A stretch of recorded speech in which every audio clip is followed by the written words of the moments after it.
dari sini, maka aku tidak akan lagi di tempat seperti ini atau dimanapun yang kalian ketahui.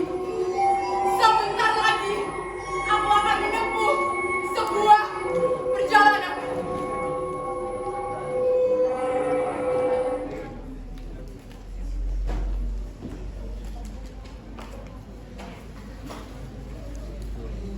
Dimanapun, tidak ada seorang pun yang tahu di dunia ini. Aku akan menempuhnya sendirian. Menempuhnya dengan rasa bangga. Di setiap waktu, selalu saja aku mencari sesuatu yang dapat memenuhi diriku dengan rasa bangga, agar aku bisa lebih unggul dari siapapun. Tapi, aku hanyalah anak perempuan biasa yang hanya bisa diam, tak melakukan apapun. Dan, aku hanya bisa menurut kepada ayah.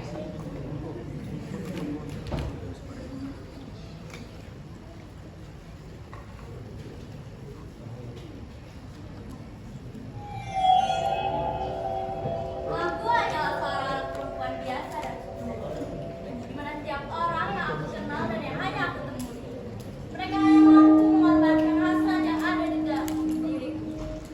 Hasrat yang mampu mengangkat tanganku lalu menghantamkannya ke wajah mereka. Aku melakukan hal tersebut di setiap saat aku dijual di luar sana. Tubuhku sudah tidak suci lagi.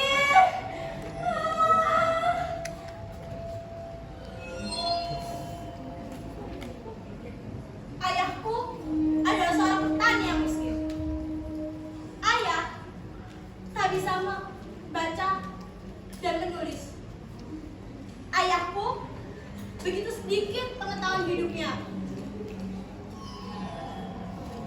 Hal ini dapat dilihat bagaimana caranya bertanam, bagaimana cara ayah menjual kerbau yang hampir mati setelah dibunuh oleh musuhnya, atau bagaimana cara ayah meraih rambut tua pemuka, lalu ayah akan berpura-pura takjub menciumi pungut tangannya.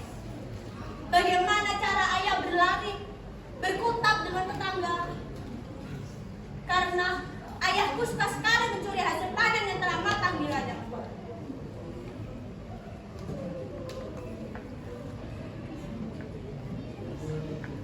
Atau bagaimana cara ayahku menjual anak-anaknya. Ayah suka sekali menukarkan anak-anaknya dengan uang. Pun jika waktunya masih ada. Atau lihat bagaimana ayah menyiksa ibuku. Lihat bagaimana tangan dan kakinya terus saja memukul dan menendang ibu. Ayahku suka sekali memukul ibuku dengan tanpa balasan. Kemudian ayahku akan membunuh ibuku setiap harinya.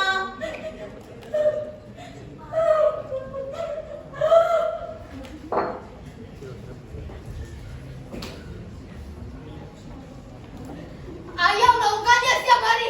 Lihat, ayah melakukannya lagi. Tidak. Lepaskan ibu, lepaskan. Biar aku saja yang menderita di sini.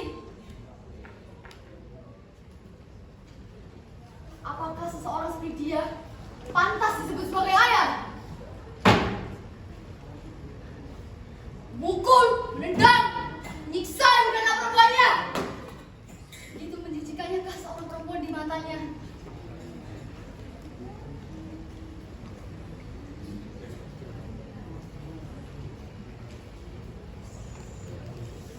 Seperti kebanyakan orang lainnya, aku juga memiliki baik foto laki-laki maupun perempuan.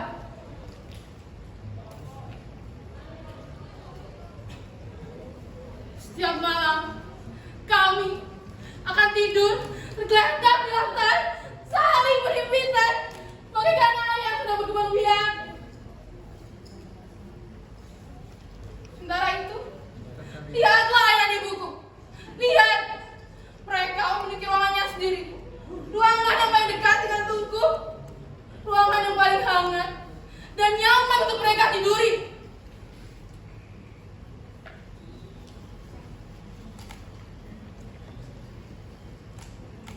Jika musim dingin tiba, maka kami akan tergeletak sambil menahan kedinginan.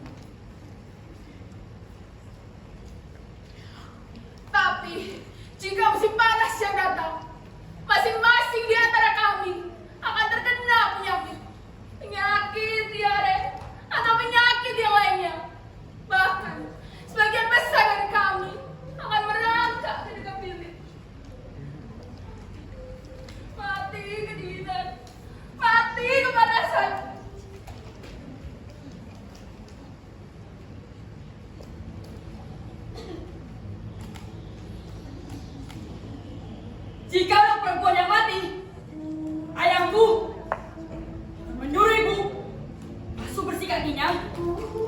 Lalu dia makan dengan lahap. Setelah itu, ayahku akan pergi tidur begitu saja.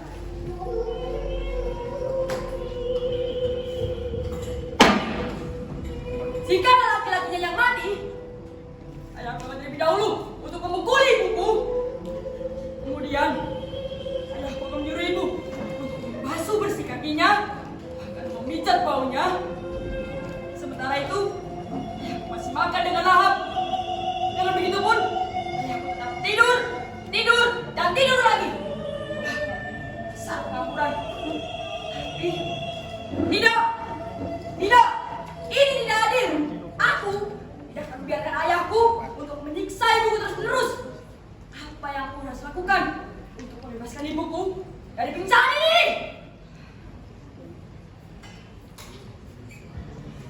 Sampai kapan? Sampai kapan akan melakukan penderitaan ini? Aku ini kedamaian. Aku ini hidup menjadi orang biasanya. Ya Tuhan, kapan aku bisa bebas?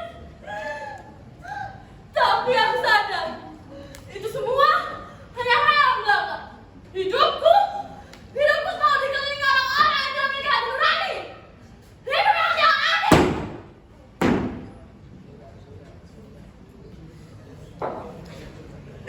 Ayahku,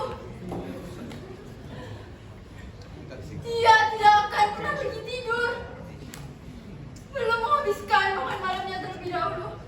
Apapun yang terjadi, jika sekian makanan habis di rumah, maka kami, anak-anak saya akan menahan kelaparan.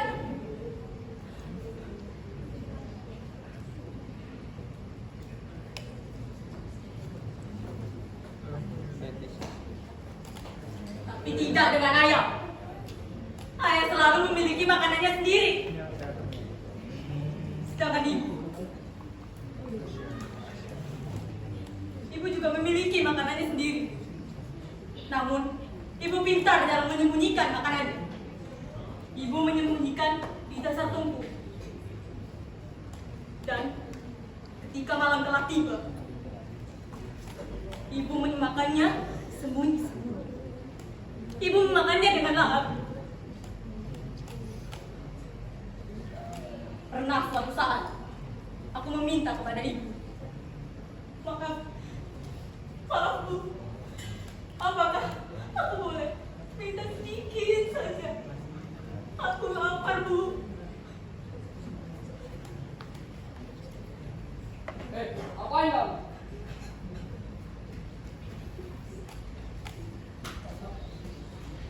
Sering sekali aku berpikir bahwa mereka bukan ayah dan ibu. Aku lebih dekat dengan pamanku. Mereka sudah datang menjemputku.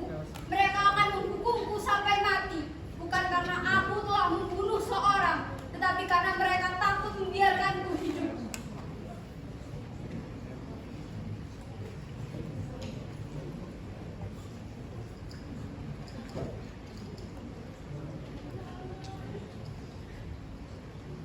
Kebenaran yang menakutkan ini telah memberikan kepada aku kekuatan yang besar, melindungi aku dari rasa takut mati.